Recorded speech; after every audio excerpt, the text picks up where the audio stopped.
रामकृष्ण हरी मंडळी. चला, आज आपण एकादशीच्या उपवासाला किंवा कोणत्याही उपवासाला एक छान गोड तुपट असा पदार्थ बनवूया. आणि हा पदार्थ आहे हलवा. हा उपवासाचा हलवा बनवलेला आहे आणि खायला खूप असा टेस्टी लागतो. चवीला म्हणाल तर एकदम भन्नाट लागतो. चला तर मग जास्त वेळ न घालवता आपण रेसिपीकडेच वळूया. इथे मी आता केपराचं राजगिराचं पीठ घेतलेलं आहे. हे आधीच आणलेलं होतं, त्यातलं अर्ध मी यूज केलं होतं आधीच्या रेसिपीसाठी आणि अर्ध आहे. तर त्यातील आपण 1 वाटीच्या आसपास घेणार आहे. सुरुवातीला मी हे पीठ आहे ते अंदाजे चाळून घेते. आता मी शक्यतो घरी हे करत असताना अंदाजेच करते, पण तुम्हाला आता इथे मी एका वाटीने मापून दाखवते. तर यामध्ये 1 वाटी भरेल. तर कोणतीही घरातली 1 वाटी तुम्ही घेऊ शकता. थोडंसं कमी जास्त झालं तरीही चालू शकतं. चला तर आता आपण मापून घेऊया. बघा इथं बरोबर 1 वाटी भरलेली आहे. तर ही वाटी आपण आता परत आहे ती ह्या बाउलमध्ये ओतून घेऊया. चाळून घेतलं म्हणजे कसं असतं, काही घाण वगैरे असेल त्याच्यामध्ये तर निघून जाते. आता आपण या बाउलमध्ये घेतल्यानंतर हे पीठ आहे ना, ते थोडंसं जाडसर असं पीठ असतं आणि बाकीचं राहिलेलं पीठाला क्लिप लावून आता आपण हे असंच ठेवूया. थोडंसं राहिले ते दुसऱ्या कुठल्या तरी रेसिपीला यूज होईल. आता इथे मी ड्रायफ्रुट्स घेतलेले, तुमच्या आवडीचे कोणतेही घेऊ शकता. इथं जे माझ्या घरामध्ये अवेलेबल होते ते मी घेतलेले आहेत. तुम्हाला जे आवडतात ते तुम्ही घेऊ शकता. आणि हे ड्रायफ्रुट्स आहेत ते मी तसेच मोठे मोठे ठेवलेले आहेत, म्हणजे एका ड्रायफ्रुट्सचे 2 तुकडे जास्तीत जास्त केलेले आहेत आणि छोटे आहेत त्यांना कट केलेलं नाहीये. आता इथं म्हणाल तर काजू, बदाम आणि पिस्ता आहे त्याचे मी कट करून घेतलेले आहेत. आणि मनुके आणि हे घेतलेलं आहे तर ते मी तसंच याच्यामध्ये घेतलेले. तर बघा, बदाम पण मी 2 तुकड्यांमध्ये कट करून घेतले. तुम्हाला आवडत असेल तर याचे तुकडेही करू शकता, अशा पद्धतीने आणखीन बारीकही करू शकता.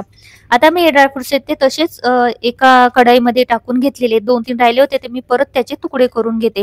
गॅस आहे तो स्लो वरती ठेवलेला आहे आणि खरपूस चांगले ते सुरुवातीला भाजून घ्यायचे. त्यानंतर अर्धा चमचा तूप टाकायचं. तुपावरती चांगले ड्रायफ्रुट्स आहेत ते भाजून घ्यायचे, म्हणजे काय एकदम कुरकुरीत आणि असे क्रंची लागतात. आता बघा, ड्रायफ्रुटचा कलर चेंज झालेला आहे आणि एकदम कुरकुरीत असे झालेले आहेत. असेच आपण 1 मिनिट आणखीन हलवून घेऊया आणि लगेच बाहेर काढून घेऊया. त्यांचा थोडासा कलर आहे तो चेंज होतो आणि खायला खूप टेस्टी असे लागतात. चला तर आता त्याच बाउलमध्ये आपण परत हे ड्रायफ्रुट्स आहेत ते काढून घेऊया. तुपामध्ये तळल्यामुळे याला एक छान अशी टेस्ट येते. चला तर आता त्याच कढईमध्ये मी त्याच तुपावरती हे राजगिराचं पीठ घालून घेतलेले. हे पीठ आहे ते लक्षात ठेवायचं की लगेच जळलं जातं. जर तुमची कढई जास्त गरम असेल तर गॅस बंद करायचा आणि हे पीठ भाजून घ्यायचं आहे.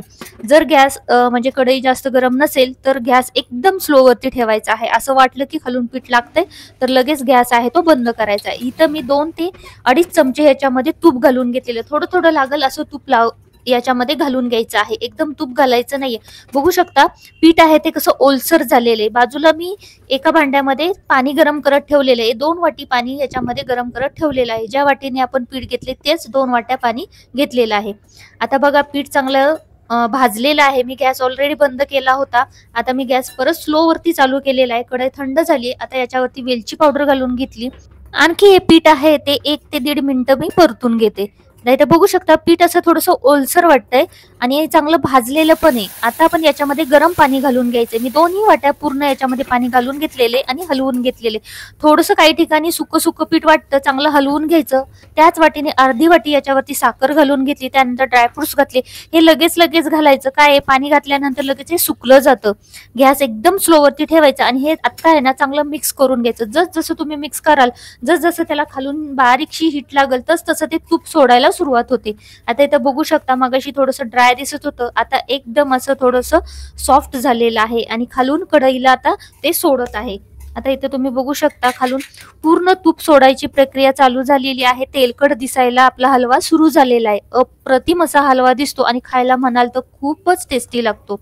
आता इथं मी 2 चमचे साखर बाकी ठेवली होती की अर्धी वाटी मधली, की जर मला असं वाटलं की याच्यामध्ये साखर कमी पडले तर मी टाकण्यासाठी 2 चमचे बाजूला ठेवली होती. तीही मी याच्यामध्ये घालून घेतलेली. बरोबर मला जी वाटीने मी पीठ घेतलं होतं त्याच वाटीने अर्धा कप वाटी इथं साखर लागलेली आहे. बघा काय मस्त आपला हलवा दिसतोय. साईडनं बघू शकता तूप कसं सुटलेलं आहे ते अप्रतिमच झटपट तयार होतो आणि खायला खूपच असा टेस्टी लागतो. ज्यावेळेस तुम्ही काय तिखट बनवाल किंवा दुसऱ्या काय रेसिपी बनवाल त्याच्यासोबत अशा पद्धतीचा हलवा नक्की बनवून बघा. अप्रतिम असा हलवा लागतो. चला तर काय मस्त आपला हलवा दिसतोय की नाही. पूर्णपणे खालून तेल म्हणजे तूप सुटायला लागलं ना की मग समजायचं की हलवा आपला बरोबर झालेला आहे. तर जोपर्यंत तेलकट दिसत नाही आणि खालून तूप सोडत नाही तोपर्यंत याला थोडंसं परतून घ्यायचं आणि त्यानंतर सर्व करायचं आहे. अप्रतिम असा हलवा लागतो आणि बघा दिसायला काय सुंदर दिसतोय, बघूनच तोंडाला अगदी पाणी सुटते.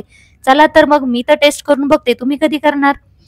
मंडळी, आता हलवा तर आपला तयार झालेला आहे, अप्रतिम असा चवीला झालेला आहे. तर तुम्ही पण नक्की बनवून बघा. इथपर्यंत जर तुम्ही रेसिपी पाहत असाल आणि रेसिपी तुम्हाला आवडली तर नक्की चॅनलला सबस्क्राईब करा, बेल आयकन प्रेस करा अशाच आपल्या काही रेसिपी पाहण्यासाठी. इतरही उपवासाच्या रेसिपी मी युट्यूबवरती अपलोड केलेल्या त्याही तुम्ही पाहू शकता. अप्रतिम अशा बाकीच्याही रेसिपी आहेत. चला तर मग रामकृष्ण हरी मंडळी.